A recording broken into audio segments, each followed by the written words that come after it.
Okay, so I'm going to be playing my first game against the new Tyranids tomorrow.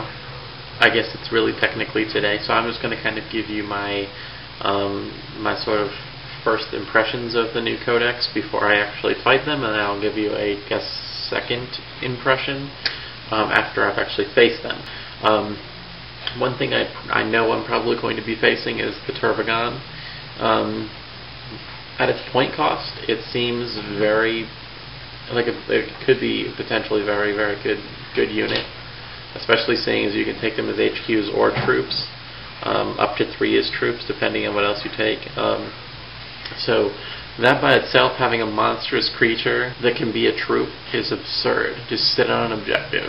I think it's one of the better units in their list, not to mention the fact that it has the ability to create gauntlet. One thing I'm going to say about the Codex that I really like is that they've simplified everything.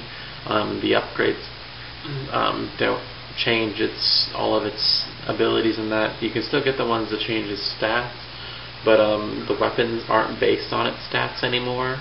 So it's not, strength +2 and 2 times attacks and stuff like that, which it was a cool idea, but it's way too hard to keep track of, especially for your opponent, and especially when you don't know what upgrades your opponent has to upgrade the stats of their guy, which upgrades the stats of the weapons. And especially when with things like adrenal glands, there's 2 different kinds that do 2 different things, and they say they have adrenal glands, you have no idea if it increases the strength of their weapon and stuff. So I think it's a much better system that they've added, so I really like that about it. Tyranid Prime, I think, is a good unit. They have upped the stats of it a little bit from the Tyranid Warrior. They gave it some cool new things. Not something I'm particularly interested in, but I think it's a good improvement. There's one of my favorite new units in the entire thing has to be the Swarm Lord. Aside from it just looking awesome, I think its rules are really good. It's got 4 bone swords, which just kicks ass, and it has some cool special rules. I think if I were using new nids, Swarm Lord's going to be leading my army. Some other big bugs, the Trigon, obviously everyone knows the Trigon's awesome. The Trigon, 6 wounds, 6 attacks, toughness 6. It's just a beast. It's a really good unit. It's a really good creature. But the turn it comes in, if you're deep striking or whatever, it can't assault or anything. So against like my gunline guard, it wouldn't stand a chance. The other options for it, like the Moloch seems like a cool idea. Don't think it's going to play as nearly as well as it looks, but I guess we'll see. Zoanthropes, I think, got a pretty darn good boost with their new stats and the way the Warp Blast works. Carnifex, everyone's saying, now I can't even use my stupid Carnifex because the points are so much more expensive.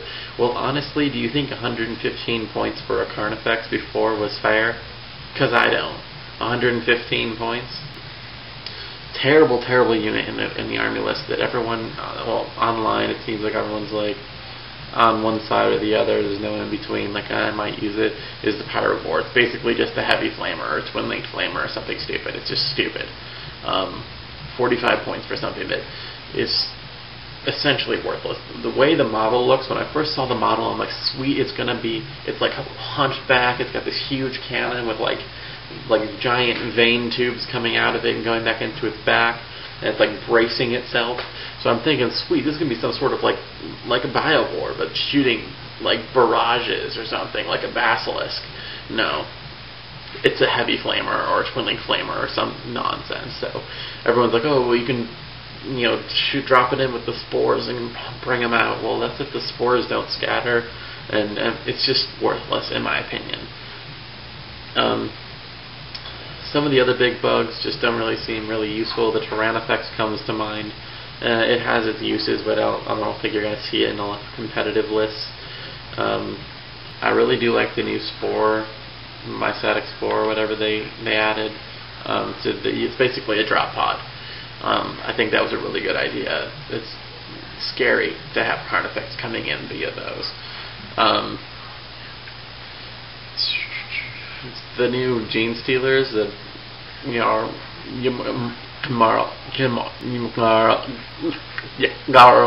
Gene Stealers, Jarl Gene Stealers. Just they don't seem worth it. Normal gene stealers are fine by themselves.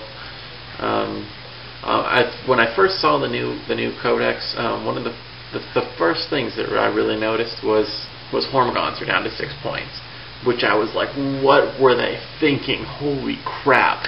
After reading through their rules, as far as I can tell, they got rid of their 12-inch assault, which means, and they have Bounding Leap, which in this one says that they roll 3d6 for their fleet instead of just 1, and they pick the highest. So if they did in fact get rid of their 12-inch assault, I think 6 points for it is actually a fair cost. If they didn't, then what on earth were they thinking? So I think that was a good choice, because the 12-inch assault on the Gaunt, the Gaunts were expensive, but I think that this is a much better system. The Termagants, 5 points, that's fine. They didn't really change them much. The one thing that I think really just breaks the Codex is the Gargoyles. I think they did a terrible job with the Gargoyles. The new models look amazing. I'm so glad they made these plastic kits, but in my mind, they intentionally made the Gargoyles absolutely ridiculous just to sell more models, because they knew nobody already had Gargoyles. Nobody fucking bought Gargoyles before, so they're trying to just make people buy Gargoyles to sell models, and it's horrible. It's going to ruin the game. In any seriously competitive list with someone who's not an idiot, you're going to see 90 Gargoyles if they really want to be competitive. 6 points a model for something that moves 12 inches a turn, even if it was just, it's basically a Gaunt. If it was just a Gaunt with nothing else, just move 12 inches a turn and then assaulted 6, it's 1 point to get from a Gaunt to a Gaunt with wings. So what the hell? I really don't know what they were thinking with that. I just think the Gargoyle unit is terribly, terribly broken. The fact that you can get 30 of them for 180 points that can move 12 inches every turn is just going to overrun any single army. Even if you're good in close combat, they'll just swarm you to death until the bigger units get there, and it's just a completely broken system. So they have their wings. They've got a flesh boar. They have I think they have some other, I thought they had some other, yeah, they have Blinding Venom, which is a cheap rule that I don't even want to get into. Basically, I just really do not like the point cost on the Gargoyles. I think they should have been at least 10 points, probably 12, and I just feel like they're trying to crap on everybody. So Gargoyles are probably the unit I'm most disappointed in the new Codex. One of the obvious choices in the new Codex is the Hive Guard. It's basically a Tyranid Guard with a 4+ save instead of a 3+. And its weapon basically shoots through walls. So it's better than an autocannon in my opinion, even though its range is shorter. It's assault, you can move and shoot it. You don't need line of sight, so and it's stronger. So I mean, Hive Guard have been one of the obvious choices in my mind.